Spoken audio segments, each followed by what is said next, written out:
अस्सलाम वालेकुम जी। आज जी मरीम नवाज शरीफ साहबा की पेशी थी कल इस्लामाबाद हाई कोर्ट में, और हाई कोर्ट में उनकी वो अपील है जो लगी हुई है, और उस अपील में उनको और उनके वालिद साहब को एहतसाब अदालत ने सज़ा सुनाई थी। उनके वालिद साहब वो सज़ा भुगत रहे थे, और वो भी जो थी वो उन्होंने भी उसके तहत वो जेल में रहीं, फिर उनकी ज़मानत हुई, वो बाहर आईं, अब उस मुकदमे में वो पेश हो रही हैं। उनके वालिद साहब भी उस जेल में थे, और उनकी जो थी उनकी ज़मानत अभी नहीं हुई थी इसके अंदर। लेकिन जो था इस दौरान उनको जब दिल नहीं भरा इमरान खान साहब का जिसे कहना चाहिए टॉर्चर करने से या अजियत पसंदी से, और अजियत पसंदी से हिज़ उठाने से जब उसका दिल नहीं भरा, तो उसने कहा कि नैब की कस्टडी में लिया जाए, और नैब की कस्टडी में उनके लिए घर से जो खाना आने की सहूलत थी वो भी ख़त्म की गई, जिसकी बुनियाद के ऊपर उनकी तबीयत ख़राब हुई। और जब हुकूमत के अपने लोगों ने कहा कि तबीयत बहुत ख़राब हो गई है और मियाँ साहब अगले जहान भी जा सकते हैं, तो फिर इनके हाथ पाँव फूल गए। इस दौरान कुछ गारंटर्स दरमियान में आए और उन्होंने नवाज शरीफ साहब को बाहर भिजवा दिया। अब उनके बाहर जाने के बाद जब वो वहाँ पे उनको चलता फिरता देखते हैं, तो यहाँ पे कुछ ज़हनी माजूरों के सीने के ऊपर बहुत सांप लौटते हैं। लेकिन आज का मौजू ये है कि मरीम नवाज शरीफ अदालत में गईं।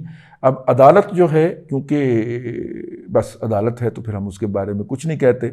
अदालत ने चूँकि वन साइडेड व्यू लिया हुआ है कि नवाज शरीफ साहब जो थे वो कुछ अरसे का कह के गए थे, लेकिन अदालत उसी इबारत में लिखे हुए वो अल्फाज नहीं पढ़ती कि जब वो तंदुरुस्त हो जाएं या जब उनका डॉक्टर उनको इजाज़त दे दे, तो वो इन अल्फाज को पढ़ने को तैयार नहीं है अदालत, ना उनको वकील बता सकता है।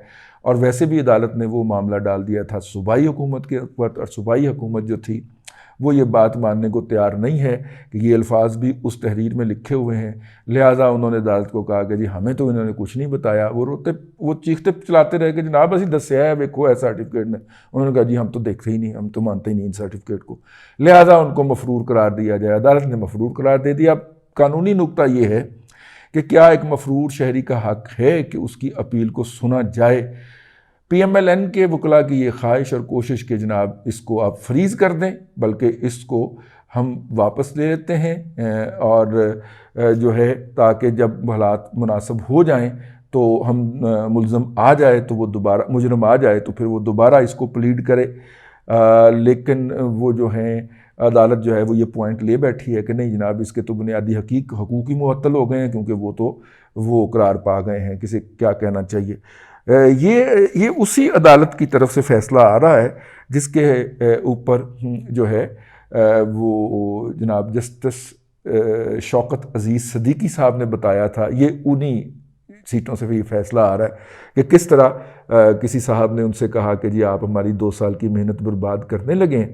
तो ये उन्हीं सीटों से ये ऑब्जर्वेशन जो ये फ़ैसले आ रहे हैं। लेकिन हम इस मामले में मज़ीद क्या कहें और क्यों कहें, हमें को उड़ता तीर बगल में लेने की क्या ज़रूरत है। लेकिन अदालत में जो हुआ जी वो असद अली तूर बयान कर देगा या मतीउल्लाह जान बयान कर देगा। हम अदालत के बाहर जो उन्होंने खिताब किया मीडिया से और उसके अंदर मुख्तलिफ सवालों के जवाब दिए, मुझे आज उससे भी गर्ज नहीं है। ठीक है, वो बयानात भी आपने सुन लिए होंगे जिस तरह उन्होंने बयान दिए। और फिर मरीम नवाज शरीफ जो है शोला बयान मुकर्रर तो है, आप ना माने, ठीक है ना। उसकी अपनी पार्टी भी उसकी आंखों की, उसके स्टाइल की, उसके जूतों की तस्वीरें खींच खींच के लगाती रहे कि हमारी लीडर बहुत खूबसूरत है। वैसे शर्म आनी चाहिए नून लीगी हो आपको। जो भी घटिया लोग ये हरकत कर रहे हैं उन्हें शर्म से डूब मरना चाहिए। आपको कम से कम पीपल्स पार्टी से सीख लेना चाहिए कि अगर लीडर खातून हो तो उसको प्रमोट कैसे किया जाता है। तुम तो इतने जाहिल और गंवार हो ना ईमान से, तुम्हारे ऊपर तो अल्फाज ज़ाया करना ही वैसे जो है वो इंसानियत की तौहीन लगती है। आपको माँ बहन जो है उसकी इज्जत करने का तरीका नहीं आता है। आप कोई अरबी मुआशरे में रह रहे हो कि दोस्तों के सामने बैठ के अपनी बहन की बेटी की तारीफ करो।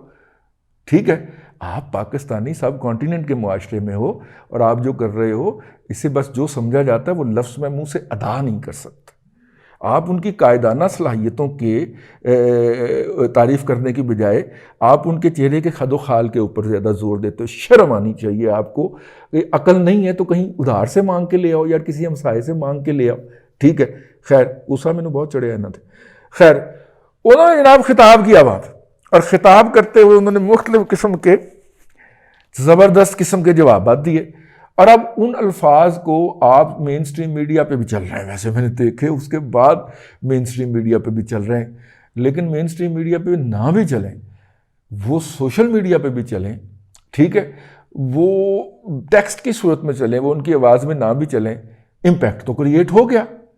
अगर आज का बम धमाका कल का ना होता बम वाला, तो कल तो सेंटर स्टेज मरियम के पास था ना, जो उन्होंने गुफ्तगू फरमाई है वहाँ पे, और जो उन्होंने उसके अंदर कहा है कि इनको भी उन्हीं, ये जो पुलिस अफसरान शहीद हुए हैं, इनको भी उसी तरह, उसी एजाज के साथ और उसी एहतराम के साथ दफन किया जाए और उनको शहीद कहा जाए।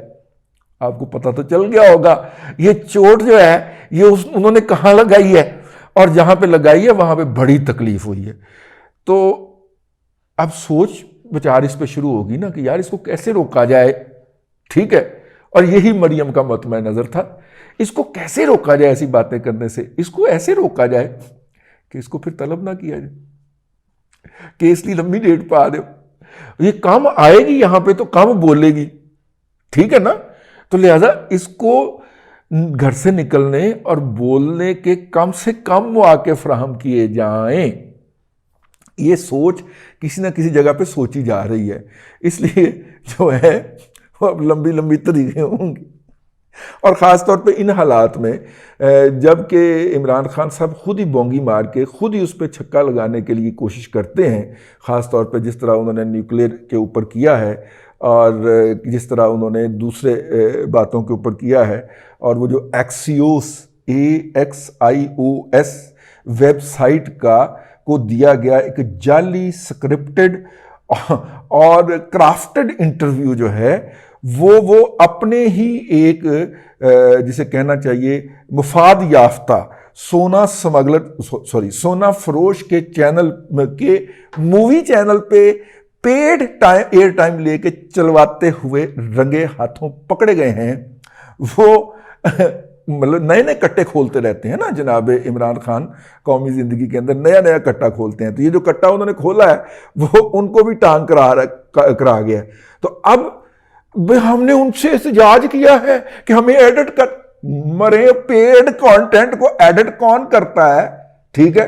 और नंबर 1 और नंबर 2 वो कोई न्यूज़ चैनल है, वो कोई करंट अफेयर का चैनल है, वो एक वेबसाइट है जिसके ऊपर पैसे दो, आप अपना इंटरव्यू लगवा लो, आप पैसे दो, आप मर्जी का कंटेंट लगवा लो। वहां से उठा के जिस तरह सोना फरोश के फिल्मी चैनल के ऊपर आपको बीम किया गया आपको, और आपको बताया गया कि हमारा लीडर जो है वो दुनिया का की आंखों में आंखें डाल के बात कर रहा है। तो वो फिर मुझे वो स्टेज ड्रामे की सस्ती जुगत याद आ जाती है कि वो अगले ने तो सुनया नहीं, पिछले ने सुन लिया। वो पाकिस्तानियों ने तो उसका जो था वो मजाक बनाना ही बनाना था, वो कहीं और भी उसका बहुत ज़्यादा मजाक बन रहा है, हम वो अपनी ज़ुबान से कहना नहीं चाह रहे। अनकरीब आपको वाशिंगटन से सुनाई दे जाएगा, ठीक है। जो अंदर की खबरें हैं वो यही हैं कि वो जो है वो बस इतना ही इशारों में समझ लिया करेगा क्या है। तो मरियम नवाज शरीफ को घर से कम निकलने दिया जाए ताकि वो कम से कम बोले और कम से कम हमारे ऊपर तबर्रा फरमाएं डायरेक्टली या इनडायरेक्टली। इस पे सोचो विचार शुरू हो गई है। तो इसलिए जो पाकिस्तान की आज़ाद अदलिया है वो आइंदा शायद उनको किसी इस तरह के मुकदमे में तलब ना करे। जिस तरह के नैब ने उनको बुलाया, 2 दफ़ा बुलाया और उसके बाद तौबा खट ली, हो सकता है कोई और भी किसी और की भी तौबा करवाई जाए, ठीक है ना। बाकी तो मरियम बता ही चुके हैं कि ये सारे जो हैं, हाँ, इनको चलाता कौन है, ठीक है। तो इसलिए हम इससे अलावा और कुछ नहीं कहना चाह रहे भाईजान। वो पहले ही पीपल्स पार्टी के जियाले को उन्होंने तलब कर लिया हुआ है कि उसने तो वैसे हद ही मुका दी थी ना, ठीक है ना। उसने तो कहा था आ बैल मुझे मार, तो फिर बैल आ गया मारने के लिए। हाँ जी, वो जाला है जी। वो अब जालों को जब भी इस तरह की अदलिया की तरफ से ऑब्जर्वेशन आती हैं तो उनको अपने कायद याद आ जाते हैं। जुल्फ़िकार अली भुट्टो शहीद के साथ अदलिया ने कुछ दुरुस्त तो नहीं ना किया हुआ, वो हमारी सियासी तारीख़ का भी नहीं बल्कि अदलिया की तारीख़ का भी स्याह धब्बा है, तो उसका जज्बाती होना बनता है। अल्लाह आपको आसानियाँ अता करे और आसानियाँ खल्क़ खुदा में तकसीम करने की तौफ़ीक़ अता करे।